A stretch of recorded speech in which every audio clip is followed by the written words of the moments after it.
పెళ్ళంపిల్లలు ఉన్నారు కదా, ఆ డ్రైవర్ అనే అతను కారు ఆపి వెంటనే సింగేని పక్కన ఎక్కించాలి. వాళ్ళకి బుద్ధి లేకపోతే కారులో ఉన్న వైవి సుబ్బారెడ్డి అన్నందన్నా గడిదండావు వైవి సుబ్బారెడ్డి మళ్ళీ నువ్వు చైర్మన్ ఎలగబెట్టావు. నీకు మానవత్వం లేదా? దొనపోతులో కారులో కూర్చునే బదులు దిగి ఆ సింగేని ఎవరు కాపాడాలి?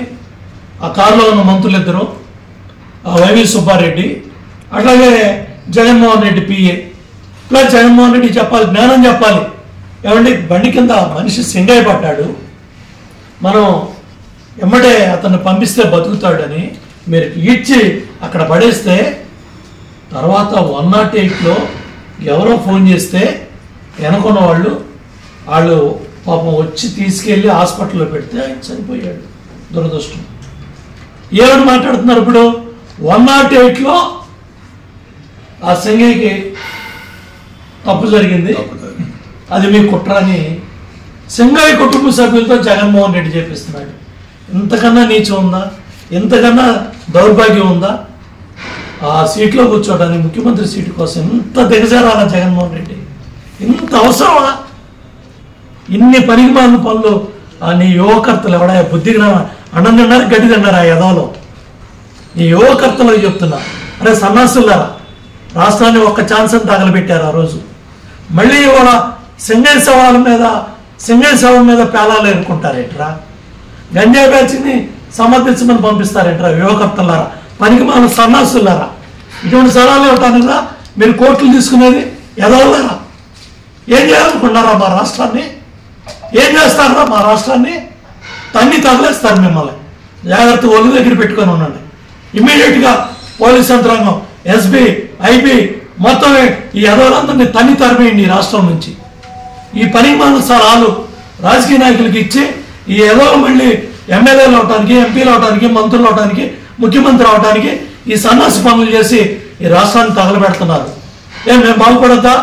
మా రాష్ట్రం పైకి వెళ్ళకూడదా? ఏం ఖర్చు కట్టారు మా రాష్ట్రం మీద? ఇవన్నీ ప్రజల్లో తీసుకెళ్తాం, చైతన్యపరుస్తాం. ప్రజల మీద బాధ్యత ఉందా? నీలాంటి వాడు ప్రతిపక్షానికి కూడా పనికిరాడు. కాబట్టి రాష్ట్ర ప్రజలు ఇటువంటి వాళ్ళ పట్ల జాగ్రత్తగా ఉండాలి. మనందరం కూడా బాధ్యతగా, ఇవాళ ప్రభుత్వం 124 సీట్లు ఇచ్చారు, పనిచేస్తూ ఉంది. తెలుగుదేశం, జనసేన, బీజేపీ కూటమి ప్రభుత్వం సమాధానం చెప్తారు. నువ్వు అడిగితే శాసనసభకి వెళ్ళి, నువ్వు బయటకు వచ్చి బూతులు మాట్లాడి పిచ్చి ప్రలాపనలు నీ కారు కింద సరే వెళ్తూ ఉంటే యాక్సిడెంట్లు జరుగుతూ ఉంటాయి. చాలామందిని మేము వెళ్ళేటప్పుడు చూసేవాళ్ళం, కారు ఆపేవాళ్ళం, దాన్ని పోయే వాహనం ఎక్కించేవాళ్ళం, మా వాహనం ఇచ్చేవాళ్ళం, అది మా గన్మెన్లో మా కుర్రవాళ్ళలో ఇచ్చి హాస్పిటల్లో పంపించి అప్పటికప్పుడే డాక్టర్లతో మాట్లాడి, సూపరింటెండెంట్తో మాట్లాడి, వాళ్ళకి రక్తం కావాలన్నా, సీనియర్ డాక్టర్లు కావాలన్నా అక్కడ పరిస్థితిని బట్టి మేమే తీసుకెళ్లేవాళ్ళం. మొన్న నీ పార్టీ కార్యకర్త సింగయ్య కారు కింద పడ్డాడు. నీ డ్రైవర్ నీ కారు నువ్వు ఎక్కిన కారు కింద పడ్డాడు, డ్రైవరు పడ్డాడు. నువ్వు ఎక్కగానే కారు చెప్పాడు, అతను బ్రేక్ వేసి వెనక్కి తీసుకోబట్టే ఆ కారు ఇక్కడ ఎక్కి నీ కార్యకర్తలు నాయకులు ఈడ్చి పక్కన పడేశారు. నీ వాహన శ్రేణిలో అంబులెన్స్ ఉంది, డాక్టర్లు ఉన్నారు, నీతో పాటు ప్రైవేట్ డాక్టర్లు ఉన్నారు. మీ కార్యకర్తల నాయకులు నీ వాహన శ్రేణిలో ఎవరికి ఇబ్బంది వచ్చినా మీకు సేవ చేయడానికి డాక్టర్స్ ఉన్నారు, ఏఎన్ఎంస్ ఉన్నారు, సిబ్బంది ఉన్నారు, అందరూ ఉన్నారు. ఆ సింగయ్యకి నువ్వు వాహనం ఆపి నీ వాహన శ్రేణిలో ఒక కారు ఇచ్చినట్టయితే గుంటూరు గవర్నమెంట్ హాస్పిటల్కి వెళ్ళి బతికిచ్చేవాళ్ళు. లేదు, నీ వాహన శ్రేణిలో ఉన్న ఆక్సిజన్ ఆయనకి పెట్టుంటే ఆ పెద్ద ఆయన బతికేవాళ్ళు. కళ్ళ కట్టినట్టు యాక్సిడెంట్ జరగగానే సాక్షి లైవ్ ఆపేసింది. ఎందుకు? ఆ లైవ్లో ఇది కనపడింది, ఎమ్మటే లైవ్ ఆపేశారు. నీ రోత పత్రిక, నీ రోత ఛానల్, సాక్షి ఛానల్ ఆపేశారు. ఆపేసి వెంటనే ఏమని కవరేజ్ ఇచ్చారు? వెనకొస్తున్న వాహనంలో మళ్ళీ దాని రక్తం పోసారంట, దాని కింద పడ్డాడని తప్పుడు సమాచారాలు. మళ్ళీ దాన్ని సమర్థించుకుంటూ మా కారు కింద పడలేదని కొన్ని రోజులు, కారు కింద పడితే నాకేం సంబంధం? ఎస్, నీకు సంబంధం. Hit and run. అక్కడ జరిగిన ఇన్సిడెంట్ దురదృష్టం. డ్రైవర్ తెలిసా తెలియక చూడక జరిగి ఉంటుంది, కావాలని ఎవరు చేయరు. కానీ జరిగిన తర్వాత డ్రైవర్ బాధ్యత పక్కన ఉన్నాడికి చెప్పాలి. తను వెంటనే మానవత్వం, ఆడు మనిషే కదా, ఆయనకి పిల్లలు ఉన్నారు కదా. ఎందుకు నువ్వు కోర్టు మెట్లు ఎక్కట్లేదు?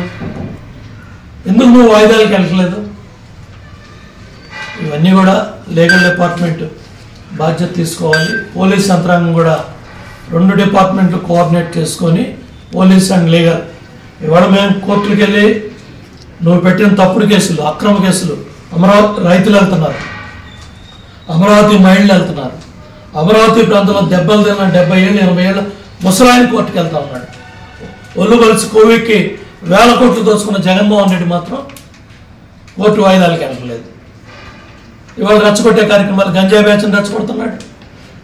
ఇవాళ బెంగళూరులో కూర్చొని కుట్రలో కుతంత్రాలు చేసి కొంతమందిని కూర్చోబెట్టి ఈ వారంలో ఎక్కడ శవం దొరుకుద్ది, ఈ నెలలో ఏ శవం దగ్గరికి వెళ్ళాలి, ఎవరిని రెచ్చగొట్టాలి, ఈయనకు మళ్ళీ హెలికాప్టర్లో, ఈయనకు మళ్ళీ రకరకాల విద్వేషాలు రెచ్చగొట్టడానికి నీకు 11 సీట్లు ఇచ్చారు.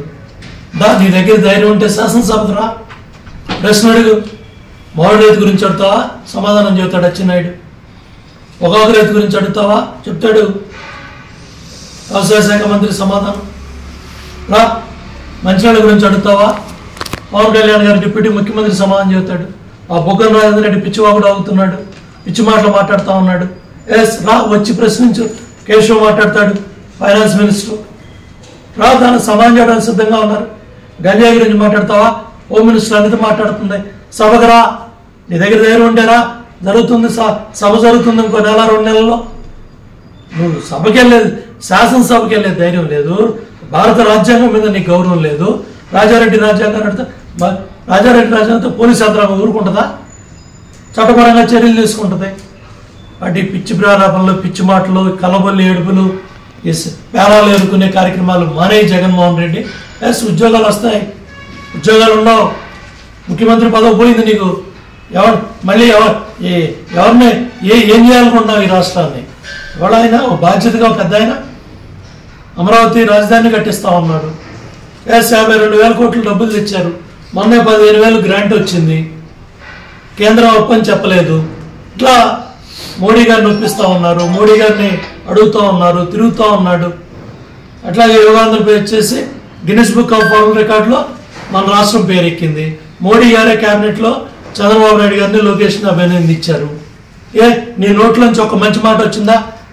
యోగా గురించి వచ్చిందా? కనీసం పాల్గొనమన్నావా? వాళ్ళు ప్లే కార్డులు పట్టుకొని వదిలి వెళ్తా ఉంటే చూపిస్తే వాళ్ళ మీద రాళ్ళు, చెప్పులు, కర్రలు కొట్టి పోలీసుల మీద కూడా దాడి చేయించాడు. అంటే ఒక బాధ్యత గల పదవి చేసి ఇవాళ ఉద్యోగం పోయి 11 సీట్లు వచ్చేపాటికి అసెంబ్లీకి వెళ్ళి మాట్లాడట్లా. అసలు మేము ధైర్యంగా మాట్లాడుతున్నాం, చెప్తున్నాం. నువ్వెందుకు చెప్పలేకపోతున్నావు? అసెంబ్లీకి వెళ్ళి చెప్పు. చెప్తే నువ్వు దోచుకున్న లెక్కల డబ్బులు 1000 కోట్లు బయటకు వస్తాయి. ఒక్కొక్క కంటైనర్కి ఒక పెట్టిలో 16 కోట్లు తూకం వేసి 500 కోట్లు ఆ పెట్టిల్లో పెట్టి 16 కోట్లు ఒక పెట్టిలో. అటువంటి 50-55 పెట్టిలు పెట్టి ఒక కంటైనర్కి 550 కోట్ల దాకా పెట్టి ఎన్ని కంటైనర్లు వెళ్ళాయో బయట రాష్ట్రాలకి, బయట దేశాలకి. సిట్ అధికారులు కొట్టుకుంటా ఉన్నారు, పరిగెడతా ఉన్నారు.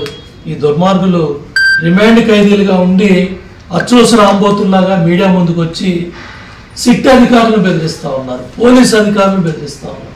మేము బయటకు వచ్చి మీ ఆఫీస్ ముందు, మీ సిట్ ఆఫీస్ ముందు మేము ఇళ్ళ దిగి తీసుకొని మీ సంగతి చూస్తామని కండకావరంతో ఒళ్ళు కొవ్వెక్కి ఈ దుర్భాషలు ఆడుతూ ఉన్నారు, పిచ్చి మాటలు మాట్లాడుతున్నారు, పిచ్చి ప్రలాపన మాట్లాడుతున్నారు. ఇవన్నీ కూడా చట్టపరంగా చర్యలు తీసుకుంటారు. న్యాయస్థానాల ముందు ఇలా పిచ్చబాగుళ్ళు, పిచ్చ ప్రలాపనలన్నీ కూడా సంబంధిత అధికారులు, లీగల్ డిపార్ట్మెంట్ బాధ్యత తీసుకుంటుంది. ఇవాళ జగన్మోహన్ రెడ్డి కావచ్చు, వాళ్ళ తండ్రి కావచ్చు, నా మీద 82 కేసులు, 87 కేసులు పెట్టారు. నేను ఇవాళ అన్ని కేసులు కోర్టుల చుట్టూ తిరుగుతున్నాను. ఇప్పటికీ 50 కేసులు ఉన్నాయి. బాబ్లీ కేసు దగ్గర నుంచి మొన్న ఓబులాపురం కేసుల దాకా కోర్టుల చుట్టూ పక్క రాష్ట్రాలు పక్క ప్రాంతాలకు వెళ్ళి వచ్చాను. ఇవాళ కూడా వారానికి 4 రోజులు నేను కోర్టుకు వెళ్తున్నాను, వాయిదాకి వెళ్తున్నాను. న్యాయస్థానాల మీద గౌరవం, భారత రాజ్యాంగం మీద గౌరవం. మరి జగన్మోహన్ రెడ్డి 38 క్రిమినల్ కేసుల్లో ముద్దాయిగా ఉన్నాడు, అలాగా ముద్దాయిగా ఉన్నాడు. నువ్వు ఇంకా సిబిఐ కేసుల్లో ఉన్నావు, 11 సిబిఐ కేసులు, 27 కేసులు ఈడీ కేసుల్లో ఉన్నావు. 11 సిబిఐ కేసులు, సుమారు 8 కేసులు ఈడీ కేసులు. దగ్గర 2 ఈడీ కేసుల్లో విచారణ జరిగితే 7 సంవత్సరాల నుంచి 10 సంవత్సరాలు జైలు శిక్ష పడుతుంది. ఇప్పుడు దాకా కొన్ని వందల డిశ్చార్జ్ పిటిషన్లు వేసి కోర్టులకు వెళ్లకుండా వ్యవస్థలను మాట్లాడుతాడు జగన్మోహన్ రెడ్డి. దీనికి సమాధానం చెప్పాయా?